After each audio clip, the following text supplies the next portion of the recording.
हमारे साथ जो महिला बैठी है इनका नाम गायत्री है। गायत्री को 3 महीने पहले अचानक फोन आता है कि तुम्हारे पति की हालत खराब है। भागी दौड़ के वहां जाती हैं तो पता चलता है कि इनके पति की मौत हो गई है।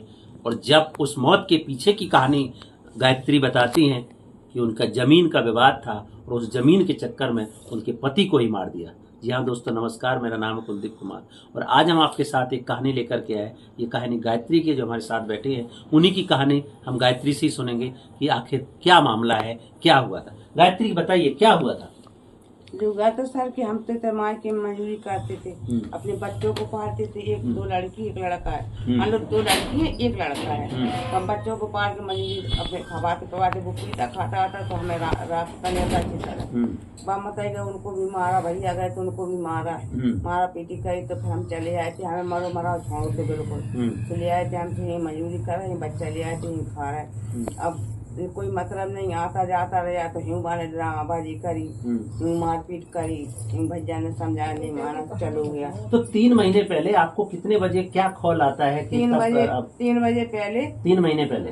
हाँ, 3 महीना पहले हम गए थे। 2-2.5 महीना पहले तो कह रहा था कि हमारे संगे गदबाजी करी। हमने किन्ने करी, बोले परिवार वाले ने हमारी जमीन लिखवा ली। वो यादव जोत रहा है को उनसे पैसा मांग रहे थे, जो मारने की धमकी दे रहे हैं। फिर उसके बाद हम कितनी जमीन थी?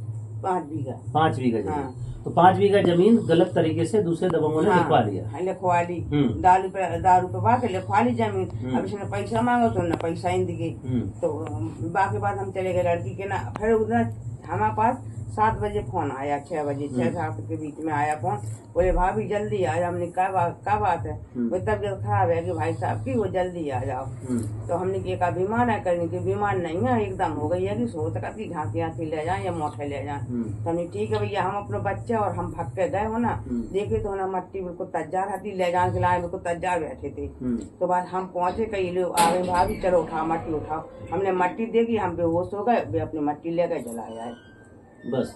और फिर हमने यादव से कही कि हमने कि जो तुमने खेती लिखवाई है दारू के बाद, तो हमारी खेती हमें दे दो। तो कह रहे थे कि तुम्हें लड़का को हाथ धो बैठने हुए, तो क्या खेती मांगो, नहीं तुम भी जान से मारोगे, तुम्हारा बच्चा भी जान से मारोगे। तो ये गायत्री की जब शादी हुई थी उसके बाद इनके पति के पास जो जमीन थी, इनका बच्चा है, उस जमीन को एक दबंग जो है दारू पिला करके अपने नाम करा देते हैं। ये अपने मायके में दूसरी जगह गई हुई थी। जब इनके पास फोन आता है, फोन आके बताया जाता है कि वो बीमार हैं। जब जाती हैं तो पता चलता है कि इनके पति की मृत्यु हो गई है। और वहाँ जैसे ही पहुँचती हैं तब तक उनकी मृत्यु शैया पे लिटा करके उनको लेकर के चले जाते हैं, उनको जला देते हैं। इनको बेहोश हो जाती है, इनको कुछ पता नहीं रहता है। उसके बाद जब इनको होश आता है, वो उन्हीं दबंगों को बोलती हैं कि भाई तूने जमीन लिखा ली, हमारी जमीन हमारी वापस करो। तो वो बोलते हैं कि अभी तो तुम्हारा पति गया है, ज्यादा करोगी तो अपने बच्चे से भी हाथ धो पाओगे। ये धमकियां उन्होंने दिया है। आपने इसको लेकर किसी से बात किया, कहीं शिकायत करी? नहीं, हमने फिर शिकायत नहीं करी। कछु हम बैठे शांत का कि हम तो दुख भरे आते, तो हम बैठ गए। हमने कही उनकी जनते नहीं है कि हिलो का। तो गाँव वाले बोले कि मान लो गद्दाई से मारोगा वो एकदम। कल हमसे बात करी रात में, कोई बीमार थे? कुछ हुआ? कोई बीमार नहीं थे, सबको कह रहा हमसे बात करी, खाना खाया और रात में कतराई गए। रात में तो घर में लौट के नहीं आ पाए। कोई दूसरे के दुआएं टिके मिले दूसरों को, यानी घर वाले परिवार वाले ये उठा लिया है। ये नहीं कि नाम जमीन है कि यादव जोत रही है। तो आपको किसके ऊपर डाउट है, क्या शक है आपके दिमाग, आपको क्या लग रहा है? हमें जो लग रहा है कि हमारे परिवार वाले हैं ना, जो भी कमीन लोग हैं, जो मिले भाई हैं यादवान से, जिनने दारू पिवा के जमीन लिखवाई, वो इन्हीं ने मरवाया। भाई उनने यादवान ने सोची कि जब तो 3 महीना से आन जान लगी है तो जो अब हंगामा कर है, तो इसलिए उनने पहले मरवा दिया। तो गायत्री, आपको कितने बच्चे हैं और आप कैसे अपना आजीविका चलाते हैं, क्या करते हैं? हमारे 2 लड़की हैं, 1 लड़का है।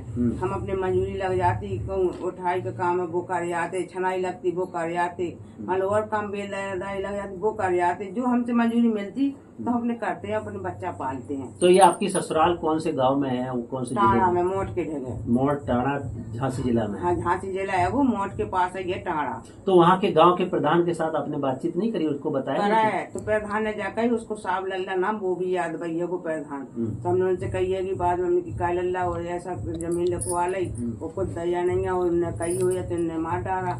तो बोले हम मारने का पता नहीं है कि जो है बहुत मारा, जो ना पैसा एक नहीं दिया उन लोगों ने। हाँ मांगा तो है पैसा अकेले इन लोगों ने जो कुछ करा है जो हम नहीं बता सकते बहू, अकेले उसको पैसा नहीं मिला, इन्हें खेती लिखवा ली उसकी। तो गायत्री आप क्या चाहते हो? आज आपकी कहानी तमाम लोग देख रहे हैं, बहुत हम जो चाहते हैं कि सरकार, हम तो गरीब आदमी हैं, हम तो मजदूरी करके अपना गुजारा करते, हमारी खेती वापसी करवा दो, उन्हें हम बच्चा मतलब मजदूरी करके ऐसे पाले गुजारा करें हम। तो गायत्री का कहना है कि हमारी खेती हमें वापस करा दो। आखिरकार इस जमीन ने फिर एक दलित की जान ले ली और वही जमीन का झंझट, जमीन का चक्कर में एक दलित की हत्या कर दी गई, एक दलित को मार दिया गया। अब जमीन जहां की तहां पड़ी है, पति चला गया है, अब अपने बच्चों के साथ कैसे गुजर बसर करेगी गायत्री? उसके सामने तमाम तरीके के चैलेंजेस हैं। उसने प्रधान के साथ बातचीत किया, उसने तमाम लोगों से बातचीत किया कि हमारी जमीन हमको वापस दे दो, तो उसको धमकियां मिल रही हैं। गायत्री अब आप क्या चाहते हो, क्या कार्रवाई करोगे? एक बार हमारे बच्चा ने कही भी है उनसे कि हमारी खेती जो तुमने लिखाई दे दो, तो हमारे बच्चा का परिवार में मारो भी है, तो हमने रिपोर्ट भी करी है, अकेले दरोगा को हाथ में दिया रिपोर्ट, अकेले उन लोगों ने सुनाई नहीं की। अब हमारे पास साबित तो पैसा तो है नहीं है कि हमने भर दिए में, जो ये कि भूखे प्यास में भगा दौड़ी कर सकते हैं तन थोड़ी, अकेले जी हमारा बच्चा है वो, हमारा 18 साल को भाव है वो। तो आप क्या चाहते हो? हम जो चाहते हैं, यही हमारे यहाँ जो प्रार्थना है कि हमारी जमीन हमें वापसी दो, उन्हें तो जमीन का पूरा रुपया जो खाए बैठे वो रुपया हमारा पूरा दिला। तो ये गायत्री है जो जमीन की मांग कर रही हैं कि साहब हमारी जमीन है, हमारी पैतृक जमीन है, हमारे पति को तो मार दिया है, लेकिन हमारी जमीन हमको मिल जाए ताकि हम अपने बच्चे की परवरिश करके अपनी बची हुई जिंदगी को गुजार सकें। आखिरकार ये जमीनें खास तौर से दलितों की जान कब तक लेती रहेंगी? क्या इस पे कार्रवाई नहीं होनी चाहिए? ऐसे लोगों पे जो इस तरीके की घटनाएं करते हैं, और तमाम घटनाएं आप देखते हैं कि दलितों की उस जमीन के पीछे जो षड्यंत्र होता है और उसके बाद उस जमीन को जो हत्याने के पीछे हत्याएं होती हैं, और वही तो इस केस में हुआ। गायत्री के पति को मार दिया गया, जमीन को हथिया लिया गया। गायत्री अब दर दर भटक रही हैं इस न्याय में कि शायद उनको जमीन मिल जाएगी और वो अपनी बची हुई जिंदगी अपने बच्चों के साथ इज्जत और सम्मान के साथ गुजार पाएंगी। आज की कहानी में इतना ही, कल फिर मिलेंगे, तब तक के लिए नमस्कार। जय भीम, जय संविधान।